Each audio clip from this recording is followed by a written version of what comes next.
할렐루야. 우리 다 함께 서로의 평안을 바라는 의미에서 샬롬하며 인사합시다. 샬롬.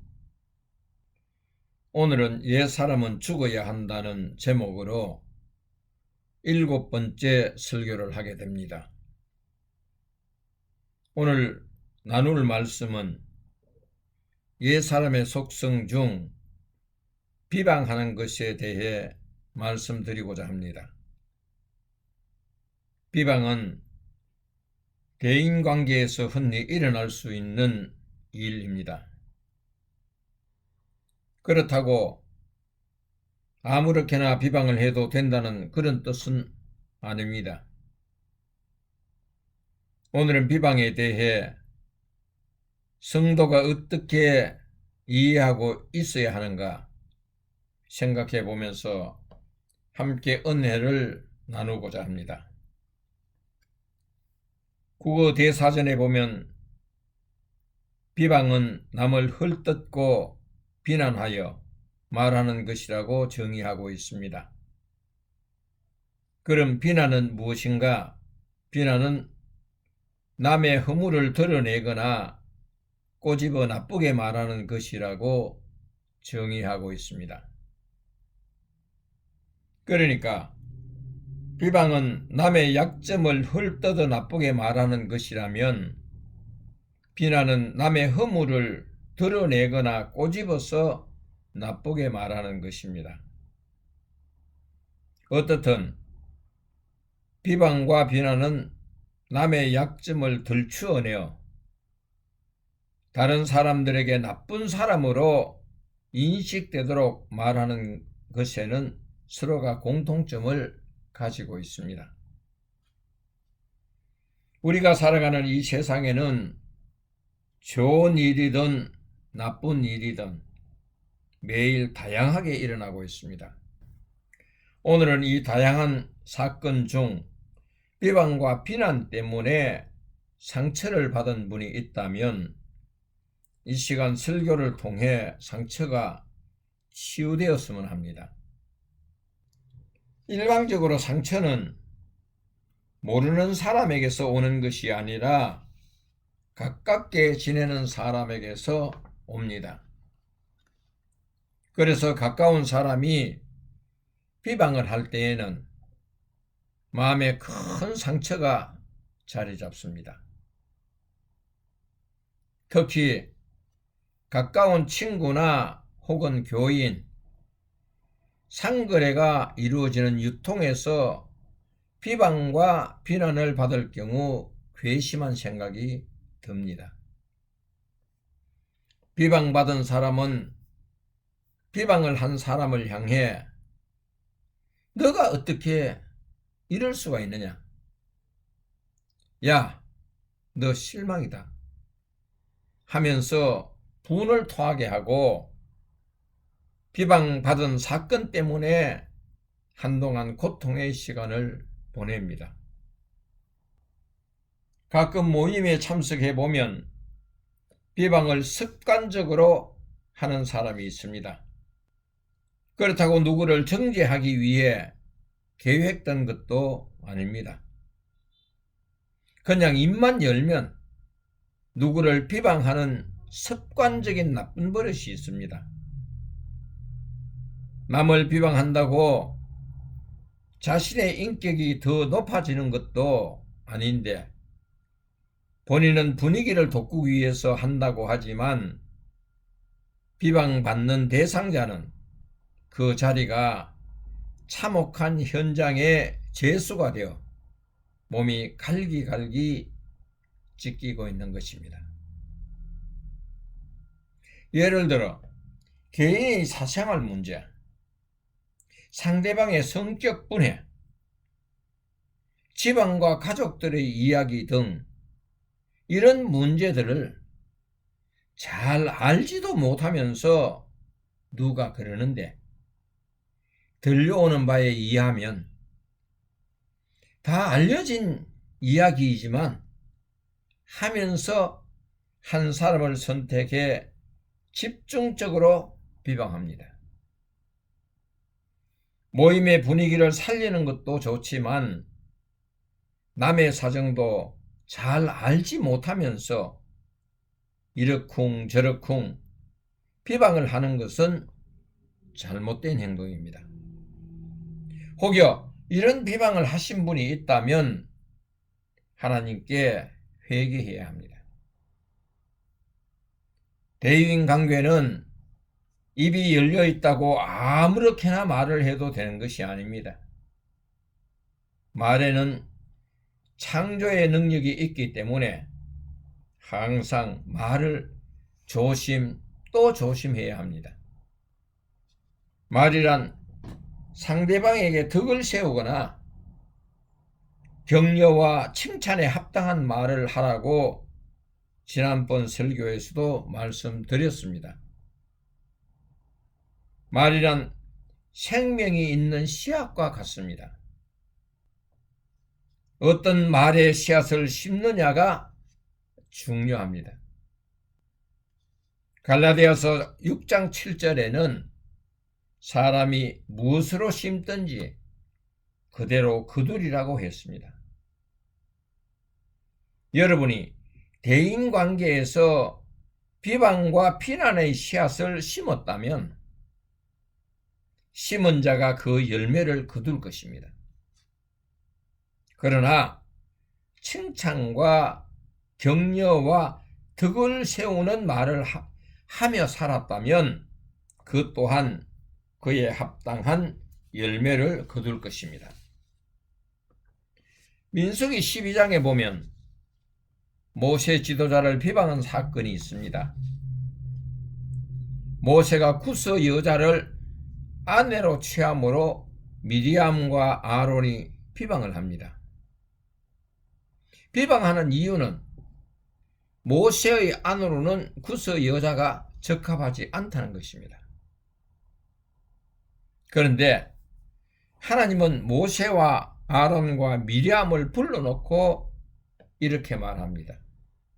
민수기 12장 6절에 있습니다.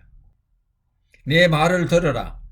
너희 중에 선지자가 있으면 나 여호와가 환상으로 나를 그에게 알리기도 하고 꿈으로 그와 말하기도 한다고 했습니다. 그리고 민수기 12장 8절에는 그와는 내가 대면하여 명백히 말하고 은밀한 말로 하지 아니하며 그는 또 여호와의 형상을 보거늘 너희가 어찌하여 내 종 모세를 비방하기를 두려워하지 아니하느냐 하고 책망했습니다. 이후 미리암은 모세를 비방한 것 때문에 문둥병에 걸려 진영 밖으로 쫓겨나 일주일 동안 머물렀습니다. 그리고 일주일 후에 진영 안으로 다시 돌아왔습니다. 미리암은 추방된 일주일 동안 모세를 비방한 죄가 얼마나 큰 것인가 철저하게 회개했을 것입니다. 우리가 예수를 믿는 것 때문에 비방은 받을 수 있습니다. 그러나 다른 것 때문에 비방은 받지도 말고 다른 사람에게 비방을 주지도 말아야 합니다. 우리가 예수 믿는 것 때문에 세상 사람들은 우리를 보고 예수쟁이라고 비방을 하지 않습니까? 이 비방은 하나님을 믿는 성도들에게는 면류관입니다. 저는 예수쟁이라는 말을 들으면 마음이 기쁠 것 같습니다. 내 영혼이 예수님을 믿고 구원받았으니 예수쟁이가 뭐 부끄럽습니까? 오히려 자랑스럽습니다. 예수님의 사역에서 보면 예수님 자신도 비난을 받았습니다. 사람들이 예수님을 가리켜 죄인과 세리의 친구라고 했습니다. 그리고 먹기를 탐하고 포도주를 좋아한다고 비방했습니다. 심지어 귀신이 들렸다고 비방을 한 사람도 있습니다. 예수님은 비방을 받을 때 이렇게 대처했습니다. 베드로전서 2장 32절에서 보면 욕을 당하시되 맞대어 욕하지 아니하시고 고난을 당하시되 위협하지 아니하시고 오직 공의로 심판하시는 이에게 부탁하셨습니다. 이 말은 자신의 감정을 공의의 하나님께 맡긴 것입니다. 이 방법은 우리가 배워야 합니다.